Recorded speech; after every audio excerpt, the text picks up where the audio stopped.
Hi and welcome to part 3 of our podcast, including my first guest, Chris Gill, who has just released his latest stunning album under the moniker of Band of Rain.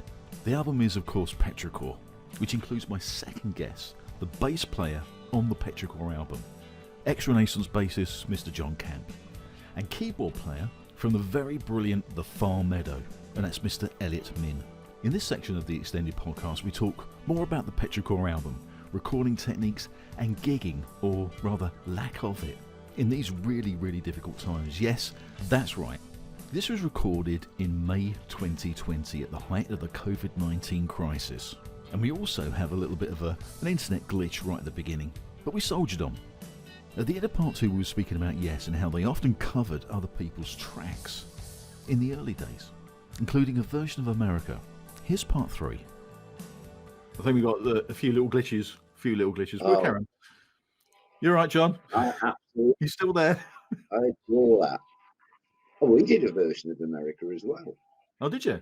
I love that song so much. I got Renaissance to do it.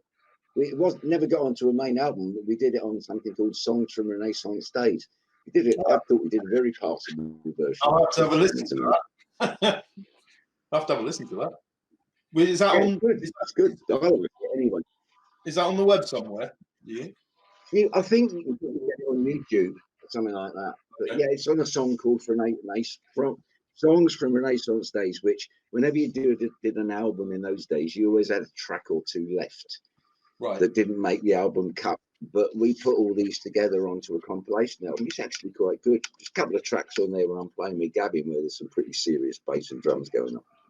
Wow. Yeah. I'll definitely have a listen to that. Have a listen to that. So like, little touring soon, Eliot? No, we don't. So I mean, we were doing a whole set of gigs. I was just saying before this, we're supposed to be gigging in Athens at the end of March, and obviously it got pulled, which was a bit of a shame. But we've been doing, some of the festivals and some pubs. We tend to do the last thing we did was with a band called the Dane, who are from Holland. Right. Again, I was saying that it's unbelievable how much stuff there is out there and how many good bands there are out there, even now. And hopefully, Mr. Gill and I will be doing the same. Yes. Well, your Petrichor thing, that was I love that track, The Craft, by the way. I thought that was yes. Oh, good. Yeah. Thank you. There was all sorts of plans that we had. We said, well, what we would do is finish the album. We knew we'd finish it around about March time, and then we said, what we'll then do is we'll see who we're going to get to play with us, and then we'll look at maybe doing some rehearsals, and then going out and doing some live stuff, because it's all gone on hold now. So, but it hasn't stopped us from. Have to do another album. Well, yeah. I mean that. Yeah. Funny you should say that. I thought there might be something on the back burner. I've got some stuff here as well. Right. Okay. It's interesting what you say. We obviously, that's the only thing you can do at the moment: write and compose and share ideas.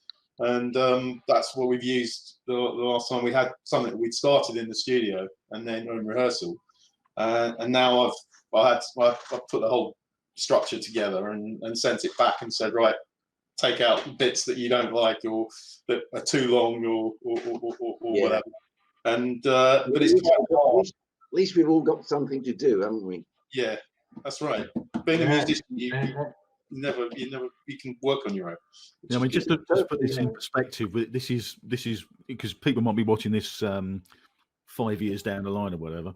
We're in the middle of the COVID-19 crisis. That's why we're all sort of we can't gig, we can't do all those sort of things. So we have to think of other ways to entertain ourselves. Let's say. Yeah, well, we thought we'd put a band together called Lockdown and just do an album called Stay Safe.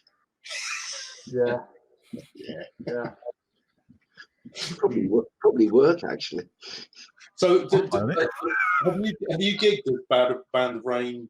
Are you doing gigs, or were you doing gigs before this? We have done some, yeah. Not with this particular not with a particular lineup and albums we have at the moment. The last time we played was 2007, probably, and that was in Croydon. Okay. The Peel. The Peel. The Peel. Yeah. That was the last place we played, and it was actually a good night. It was absolutely packed, which was a nice surprise because we weren't really that well known then anyway.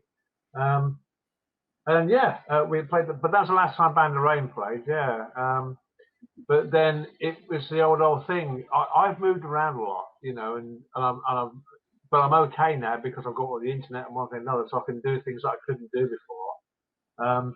But what happened was, instead of having the band on my doorstep, which used to happen, now the band were really spread out and it was really hard to do anything.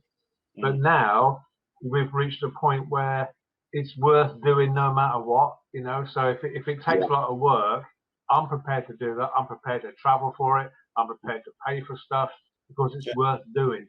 And there's two types. I always say to myself, there's two guys in all of us, and certainly in me. There's the one guy who's going to sit on a park bench in 10, 15 years' time. He's going to be sitting there with his mates saying, "I wish I'd done that." And there's the other guy who's sitting there going, "God, I'm glad I did that." And you know, and that's the one I want to be. Because I don't want to be that guy that says, "I wonder what would have happened if we'd gone on the road with that album." You know? And it's not about aspiring to do stadium tours and stuff like that. It's just a natural progression for it to do that. And I would love to do that, and I'll do whatever it takes to make that happen. You know? Well, prior to doing this with Chris and becoming a member of the band, I had absolutely no intention or desire to tread the balls again at all. Really? But now I have. Something has to inspire, something has to be right, you know, before you win. It's a big deal taking something on the road these days. Mm-hmm. Well, I mean, it's quite interesting. We got a guitarist Dennis Warren. He joined us. He's a Brazilian guy, and I think he's quite well known in Brazil. I think he was he did quite a lot of stuff there. He's a full-time musician. He played. You know, we sent this rehearsal tape, and we saw him on video, and we thought, nah, he's not going to join the band. You know, he's sort of, he's so far probably above what, you know, he's technically, he can do a lot better than, he's at a different level, probably. And he joined the band, and I was amazed. And we had a discussion, and I said, afterwards, what did it for you? And he said, it's just the music. He said, I just loved it. It's just passion. He said, I just love what you were doing. He said, if it hadn't been for that, I wouldn't have been interested. So that's it. You see, right place, right time. That's what it's all about. I'm so glad Jon came on board because it changed everything for the music because I've always written something with the atmosphere in mind. I try to create a feel, which is the most important part. Yeah. But Jon added a whole new dimension to that because he got it straight away. He knew exactly what it was that it needed. And Jon did things that I wouldn't have dreamt of doing. And the first time you hear someone, you think, really? And then the second time you hear it, it's in your head. You can't get rid of it. And it's there. And then you've got the fun part of mixing it in. And when you start doing that, and Jon's really great because he doesn't make a fuss about, oh, don't do this and don't do that, and don't change the EQ. He'll do the bass part, say, wherever you think, Chris, just get on with it. And lets you get on with it. And it's brilliant, you know. And it's worked because one of the things that really happened for me on this was it's the first time I've ever been able to do anything where I know the bass player can cope with it and the bass player can add something to it. And Jon has also now again made the bass guitar a lead instrument, and I've helped that to happen on this because that's what he needed. Yeah. Well, I can hear that. Do you want the money sent by PayPal or did you want it in cash, Chris? Cash is good. PayPal or cash? No, thanks. No, it's been. I know it's. I'm not going to do backslapping, but the way the whole thing came together was Chris asked me to do a track, and then the album, for various reasons, specific reason, got pigeonholed, and then about a month later, it came back again. And I was only supposed to be there for one track, and as soon as we started talking, it was pretty obvious that we were looking at a long-term relationship. I got it, he got me, and luckily everybody else in the band that's contributed, they get it too. That's the two-word thing for Band of Rain: get it or get out. And also, the other thing is that, you know, we spoke when I was talking to Eliot the other day about vocalists and how important they are to a band, because, you know, if you have a middle of the road vocalist, someone who can sing well but doesn't have really much personality, it's sort of, you know, the band is just a meh band, you know. But the vocalist you got on Petrichor, I think, brilliant vocalist, and just has got a sound to him, you know. Yeah, he's left field, isn't he? I mean, everybody in the band's left field. Yeah. Chris and I said one thing we don't like to do is play safe. We played safe before. We've done that. This is doing it for yourself. It's interesting. If people want to like it, that's great. If they don't like it, that's great too. But this is our time. Mm. It's interesting what you say, because one of the things we say, we jokingly say that we're dangerous, and when we say that, it's more about, we don't want to stick to a kind of a format. You know, anything's possible, and sometimes you do stuff. Should we do this? You know, this could go completely wrong live, but you do it because actually it sounds great when you pull it off. It's like the Far Meadows singer. I mean, yeah, her voice is it's different, and it's, you know, some people hate clear, and do you know what I mean? And it really does make the music. I mean, music's great anyway, but, you know, I always think that if you've got a vocalist that has a different sound, you know, it isn't just normal, isn't just good, but has got a personality in the voice, it just stands the band apart, and that's the whole point of a lot of this stuff, you know. Vocalists are so important. The thing with Matthew also is that he's a really good lyric writer as well, and as John says, again, haven't we? I'm not too. I think but yeah, but he can also do it live. In actual fact, as John said, he's one of those people that's actually better live than he is on record, right? Because his physical presence is there as well, and he's one of those people that when he walks on the stage, like when I first saw them, Emperor Norton was a band that he was with. He was supporting us. I was playing with Concorda, and as soon as he came on, it was like boom. You know, there was this guy, and the whole band disappeared into the background, just Matthew there singing. And I remember thinking then that if ever I did another album, then I would get Matthew to come do the singing if he would come and do it. And I asked him to come and do it, and he said, yeah, great, you know. And then when he found out that John was involved and Robert Webb was involved as well, he was all over it, you know. And I'm not sure he would have come and done it for me, but he came and did it. And now, you know, we're looking to do the Petrichor album, or certainly a large chunk of it, plus something new for 2021 when we actually go out live, so that we can say, you know, we haven't sat back and done nothing. And but everybody we've got is really, really good, and they all get it. So this should be a good live show. Yeah. Oh, good stuff. Looks like John's where do you off the edge of the world. When you have gig, where do you tend to play? What sort of venues have you been doing? Crikey, it's difficult. I haven't done very many in this country, to be honest. There's quite a lot when I lived in America. So they're, as you probably know, they're much better at venues than we are. Yeah. But I mean, do you think there's a? I mean, do you find you get a good audience? You get good audiences in America, and because I mean, it's with us, it's been Europe that seems to be the real hub of progressive. Yeah. See what happened for us was there was a guy called Kenny Solomon used to have a radio show, Progressive Soundscapes, back in the early 2000s, and he used to come out of Florida. And at that time, he was like, he had his finger on the pulse of everybody and all the bands and one thing another. And he took us on. He took Band of Rain on. He managed us and produced us, and he paid for our albums and all the rest of it. Mm-hmm.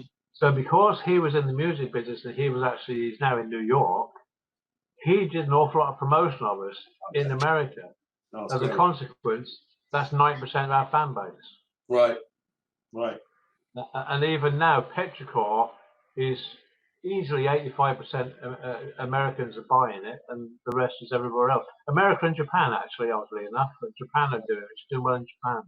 Yeah, Japan. You know, I can appreciate that. I mean, I've just found that when we played live, we did things like T Block in Holland, and there's a number of places. Where else did we go? There was, well, as I say, you know, this gig we were supposed to do in Greece, and you just think, you know, there seems to be a much bigger market for that sort of music. I don't know.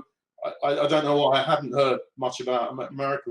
Even like album sales, a lot of it comes from Europe, not from the States. Yeah, so I don't get much in Europe. It's weird, isn't it? Don't get much at all. I've got Jon back. Yeah. I got disconnected then. Yeah. Yeah. No, it's good. Looks like you're back, Jon. Yeah. I don't know how long for. I'm going to have to go and plug this laptop in a minute. Yeah, well, we're going to be wrapping up anyway. The one thing I was going to ask you guys is, you know, the quality of albums from 1970 and around that sort of era. The quality is so good, but we forget that there was no internet, there was no digital recording of any size. No. I mean, most of this stuff would be on 2-inch tape at the very minimum. And some of the stuff, if you look at some of the stuff that happens over the course of the next sort of 5-6 years, the incredible albums that come over the next 5-6 years after 1970, to do it on 2-inch tape. I just really scraped the end of 2-inch tape. I remember doing demos on 2-inch tape years ago. But you guys, Jon and Chris, you must have hit the 2-inch tape full on. To be honest with you, if I had an option now of swapping everything I've got in here for a Rupert Neve desk and a Studio A80, I'd do it. I could afford it. Because those two together would cost about 100 grand. Yeah. But yeah, I mean, I don't use a lot of digital. I use some digital, but I don't rely on Cubase. I've got Cubase and all that kind of stuff, black magic, as my friends call it. But I tend to use, I like faders. I use lots of stuff linked together. But yeah, 2-inch tape, wonderful stuff. Yeah, I concur. Better? I concur with. Sorry, go on. Do you think? I'm just saying. Do you think it's it's actually a better medium to record, or is it just nostalgia? I don't think it's. I think it's something to do with the medium, but I think the most important part of that is I'm a knobs and faders man myself. I love nursing faders more than anything else. Mm.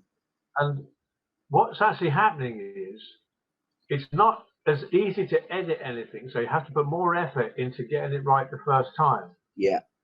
Whereas if you can just go and delete it and try it again, you tend to kind of, I'll just press record, here we go. But if you know you're going to get one crack at it, and if you get it wrong, it's going to take an awful lot to put it right, you tend to put more effort into it. And also, you use your ears rather than your eyes. So it's very easy to watch something on the screen, and you can forget something actually here because you're too busy watching it on here. And I think it's important. And if you can mix up both, which I kind of do, and I think Jon does too, I'm mixing up both. So I record everything through an old VF16, with knobs and faders. But I also take that up onto my PC. But I only do that for deep editing. Yeah. The only reason I use it. I'm the same. I'll put it back onto the VF. Yeah. Because any other way, I don't like recording like this. No, I don't. That's not what it's about. No, I don't. It's about but this. The thing is, So that's the difference. And I think the people now, the kids especially, I mean, it's fantastic for them. They get a chance to make music. Oh, yeah. And I would never do that. But the thing is, like, you know what everybody wants, because I belong to a forum called Production Expert that sends you all these little blog things about editing and this, that, and the other. And then the adverts pop up in between, and it's make your digital mix sound analog. Yeah. They got plugins to make it sound analog. Yeah. So what's that for you?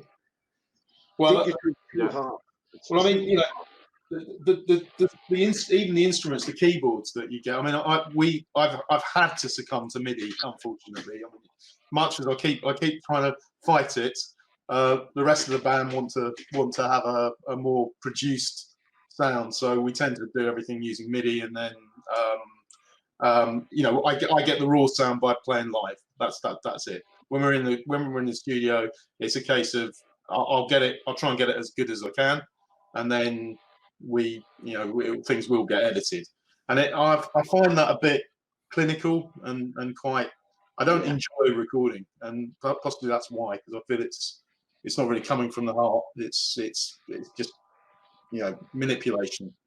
But what I was going to say is that saying that most of the keyboard sounds I get are using vintage, as you say, vintage plugins and things. So what does that tell you? Yeah. And ironically, the stuff that they're imitating costs you a fortune now, whereas before it was really cheap. Yeah. I've got it because I need it. I've got it because I need it sometimes. But if I can get away without using it, I will do every time. Yeah. Yeah. Same it's here. just that, you hear a lot about the way albums were recorded back then. Andy, so you actually play those things, but I was just wondering if it was actually, is it the tape medium that makes it a deeper, warmer sound, or is it just because it's on tape you have to play a different way? Is it a bit of both? I don't think it's a tape necessarily. The tape is how you record it for future use. But I think it's all it's the way that it's processed. It's to go through a PC is very cold.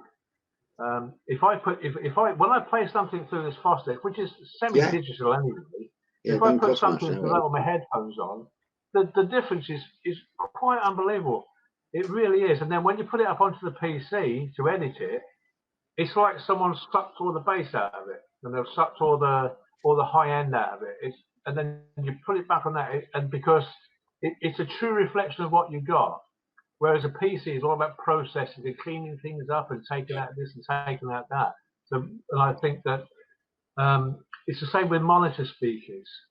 Monitor speakers are really great, whether you use analog or digital, but you'll notice a difference. I think it's the same with tape, or a tape is the same. You'll notice a difference because, of course, it sounds different, and you can manipulate the tape. But no, I don't think it's the actual tape itself. It's the process that gets it onto the tape that makes it different. Yeah, I think you're right. We've lost John again. Yeah. You have to basically do these things. You've got to do more preparation. You've got to do it right. So you are inevitably having a more live sound, and that I think is what that's what ruins it for a lot of bands. That when they are recorded now, they sound very clinical, and you don't really get the fact that they're raw. That's it, because you can clean up everything, because even stuff that you can't hear, you can clean up because you can see it on the screen. You can see a little spike somewhere. You might not hear. Our drummer, for example, the drummer and guitarist, Dennis and Paul, they're very they don't want to have it really sort of tied down, and you sort of see these notes on the screen, MIDI, and it's absolutely tied to the bar and quantized and things, and you think, no, it just doesn't sound human. That's the problem. No, it doesn't, and this I think is one of the reasons why Petrichor sounds a wee bit different, because you've still got those deep tones in there. It's almost like a natural reverb, if you will. Yeah. There's not a great deal of reverb on it. It's nearly all just the fact that that's just the way it was recorded. Mm. And the deep bass sounds and stuff. And if you hear the ones that I've got here before they were mastered, it's even more so. I wish I could take what I had here and just raise the volume up to radio level, because that'd be great. But apparently it doesn't work that way. So, no, it doesn't. No. Because you get it how you want to hear it, and then someone takes it and polishes it and makes it sound something else. Do you mix your own stuff? Yeah. Yeah, I don't master it though. You don't master it. Okay. So one of the things that I was told is that we talk about live. We talk about when we do a live, when we're doing music live. There there is now, our guitarist has got one of these. He's got a Kemper, and he's got everything's pretty much digital control, pedals and everything, and he can almost set up. There are bands now that can set up their own, effectively the sound as it would be in the studio. You know how they recorded the album, and to the point where actually the only person who's actually having any effect on your music is basically the venue that you go to and the way that they and that sounds like a really good idea, because it means the mix on stage that you get, if you've got all in-ear monitors and everything, then it's exactly how you would expect to hear it, you know? Yeah, it is, but again, it takes some of the guesswork out of it, takes some of the excitement out of it. Absolutely. You know, part of the fun is making a huge mistake and then trying to put yourselves right. I agree. At the end of it, wow, that was close, wasn't it? You know. Absolutely. You know, like that's what I like, and I also like the bit where you all sit in the studio wherever you are, and you're all like this, listening to the end result rather than like this, watching it on the screen. Exactly. You know, it makes a massive difference. You know. I agree. No, I agree. Yeah. All you got is people go, oh, look at that bit there. All right, let's just take that out then, and it's negligible on the change. No. It's odd. Because it is the mess in the background that actually gives it the vibe, you know. It's the erroneous sounds that, you know. It's like if you listen to Zeppelin in the past. If you listen to just the drum track, you know, you can do isolated tracks. You know, just listen to the drum track. You can actually hear Bonham grunting over the top of it. I mean, loudly grunting over the top of it. Yeah, you know, and his bass pedal. His bass drum pedal is squeaking like hell. You know, you needed to oil it. You can hear all this stuff. Right. It just adds to it. Just adds. I'll let you in a little secret now. There's a couple of bits on the Petrichor album where they're noises, but I put reverb on them and compressed them a bit, and I've left them in. Good. Because if I take them out, it won't sound the same. Yeah. There's one bit where there's a little Japanese strat I've got here that I play from time to time. It's a beautiful thing. But when you take your hand off the strings, they get a bzzz. Well, I took my hand off the strings, and that's become part of one of the tracks. I just put loads of reverb on it, took the bass end out of it, stuck a bit of treble on it, and it's like a noise and all the wind and everything. Great stuff. Awesome. Listen, guys, we got to wrap up because we've been going for far too long, really. I'm getting hungry. Yeah, same here. I'll bring sandwiches next time. Thanks for joining us. It's been absolutely brilliant, fascinating chat. Definitely got to do this again, and maybe sort of do maybe some of the other years, and sort of, you know, talk about those albums as well. But no, it's been absolutely fascinating. Thanks, Chris. Thanks, Eliot. And wherever Jon is, I think he's you know, in the ether somewhere. Hopefully he'll be able to hear this. Yeah. He's back on the space station. He's back on the space station. So anyway, listen, guys, thanks very much, and join us again. You know, Will do. It was good fun. See you later, guys. Thanks very much. See you later. See you, guys. See ya, Eliot. Bye.